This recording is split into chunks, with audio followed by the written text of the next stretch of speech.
Assalamualaikum rekan-rekan, balik lagi kita di channel Dani Danila, channel edukasi hukum.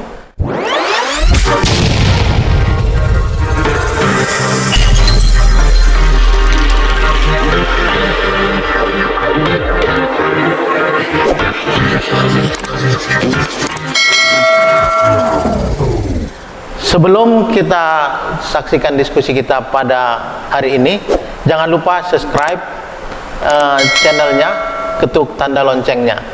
Hari ini kita akan diskusi mengenai hukum acara perdata bersama dengan Abang Ibrahim Nainggolan SHMH, salah satu pengacara yang kondang di Kota Medan. Oke, anggap saja lah ini Bang, kan kasasi misalnya dimenangkan lah ini gugatan. Iya. Atau tadi misalnya kalaupun menang misalnya penggugat atau dimenangkan tergugat kemudian dia PK. Iya. Apa sudah habis Bang? Kalau seluruh upaya hukum kan harusnya sudah selesai. Iya. Tapi dalam praktek ini, dalam praktek untuk mengulur-ngulur, kadang-kadang PK itu sendiri bisa berkali-kali dibuat orang. Ya lah, anggap aja lah dulu sekali. Iya. Ini persoalannya begini nih Bang. Ini kadang-kadang kan begini nih. Kita contohkan rumah nih. Ini banyak nih rekan-rekan yang menyaksikan channel ini. Kadang-kadang kan rumah ini, sengketa rumah. Yang disengketakan ini orangnya ada di situ. Gimana pula itu? Udah menang pengadilan, gimana lah itu? Iya. Udah menang pengadilan, apakah rumahnya dapat dimiliki oleh penggugatnya atau dapat diambilnya begitu? Supaya contohnya ini agak terang, Iya. ya misalnya rumahnya dikuasai oleh orang lain lalu dia gugat, Iya. sampai berkekuatan hukum tetap, dia tetap dimenangkan oleh pengadilan dan tergugat itu wajib keluar.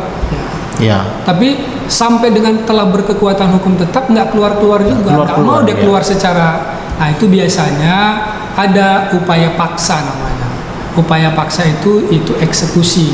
Nah, tahapan eksekusi ini biasanya diawali dari yang paling lunak sampai yang paling keras. Nah, lunak ini kayak mana pula ya? Lunak ini kan kadang-kadang inisiatifnya bisa datang dari penggugat. Oh, iya. Ya misalnya menyatakan dia sudah memenangkan itu, dipersilahkan waktu tertentu untuk keluar secara baik-baik. Nggak mau juga. Kalau nggak mau, mungkin barulah dia meminta kepada pengadilan untuk dijalankannya eksekusi. Ya, eksekusi. Ini juga eksekusi diawali dari hal-hal yang lunak. Ya. Hal yang lunak itu yang saya sebutkan, misalnya kepada tergugat yang sudah dinyatakan kalah oleh pengadilan itu keluar dengan cara baik-baik, itu diperingatkan. Itulah yang disebut dengan unmanning. Diberi peringatan. Kalau anak Medan bilang udahlah keluarlah baik-baik sebelum upaya paksa yang lebih keras. Satu kali mungkin nggak dengar, bisa yang kedua kali. Ya. Tapi kalau paling tidak 2 kali, mungkin juga dimungkinkan untuk sampai 3 kali peringatan, nggak juga dilaksanakan, maka pengadilan itu bisa mengambil jalan yang paling keras dengan cara mengeksekusi, datang ke lokasi, membacakan ya dengan seluruh perangkat termasuk nanti keamanan, aparat keamanan untuk menghindari peristiwa-peristiwa tertentu. Dalam pengamanan itu dibacakan isi putusan, tak mau keluar baik-baik, petugas pengadilan bersama dengan aparat keamanan itu bisa mengeluarkan dan sah mengeluarkan harta-harta yang dimiliki tergugat yang tidak ada sangkut pautnya dengan apa yang di dalam gugatan. Karena kan yang mau dikosongkan itu kan tanah dan rumah. Misalnya. Tapi muncul masalah Bang. Iya. Kadang-kadang kan apalagi misalnya di kota besar, rumah ini atau gedung ini memang tergugat yang terdapat, tapi kemudian tergugat ini disewakannya sama orang. Ini pula muncul masalah. Gimana? Kasihan kali lah itu orang yang menyewa itu Bang. Ya kan gini, itu tadi kan sudah teridentifikasi maunya di gugatan-gugatan awal. Gugatan ini kan awal. Kita contoh yang paling sederhana. Ya kalau itu tadi kan, kalau kita agak kembali ke belakang sedikit, kalau ternyata ya gugatannya bisa kurang pihak. Kenapa kurang gini pihak? dia Bang, Ternyata masalahnya Bang bukan di gugatannya ini. Iya. Udah mau tahu dia dieksekusi, disewakan ini. Orang mau dieksekusinya, kusewakan. Baru 1 bulan kawan tuh di situ, tiba-tiba dieksekusi. Kalau itu tidak ada masalah. Tidak ada masalah ya. Masalah itu hubungan yang menempati itu hubungannya nanti adalah tergugat yang misalnya menyewakan. Oh gitu ya.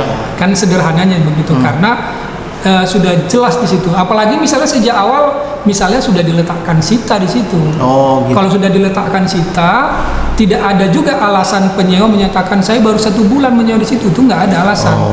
Ya, maka karena ketika diletakkan sita, tidak ada alasan, tidak boleh alasan tergugat atau siapapun untuk mengalihkan, termasuk menyewakan. Sehingga konsekuensinya yang menyewa tanpa melakukan proses menelusuri lebih lanjut apakah rumah yang akan dibeli atau disewanya ini adalah bebas dari sengketa hukum, yaitu udah konsekuensinya. Terkecuali memang ada hukum yang menyatakan bahwa pembeli yang baik itu dilindungi oleh undang-undang. Tapi dalam peristiwa ini harusnya dia berhati-hati dengan cara mengecek barang yang mau dia beli, mau dia sewa ini dalam sengketa hukum atau tidak. Kalau dalam sengketa hukum dia tetap memaksakan diri, berarti dia siap untuk menerima konsekuensi. Jadi tidak ada terkecuali, ya ini masih ada terkecuali, tapi itu kan cerita yang sangat teknis betul, diajukan gugatan lagi. Hanya saja saya ingin menyatakan PK itu kan sebenarnya juga tidak menghalangi eksekusi. Oh, PK itu bukan tidak menghalangi eksekusi ya? Tapi memang dalam praktek jika ada PK itu dipastikan ditunggu dulu PK-nya sebaiknya. Tapi tadi eksekusi yang kita sebutkan tadi adalah seluruh proses hukum itu sudah tak ada lagi.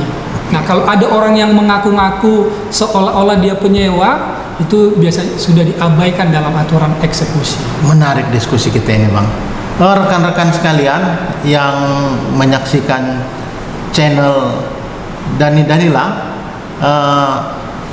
sebenarnya banyak poin-poin penting, banyak isu-isu penting yang mau kita diskusikan dengan Bang Ibrahim atau dengan orang lain. Tapi demikianlah diskusi kita pada hari ini. Jangan lupa rekan-rekan tetap share, subscribe channel ini supaya bermanfaat bagi rekan-rekan yang lain. Assalamualaikum warahmatullahi wabarakatuh.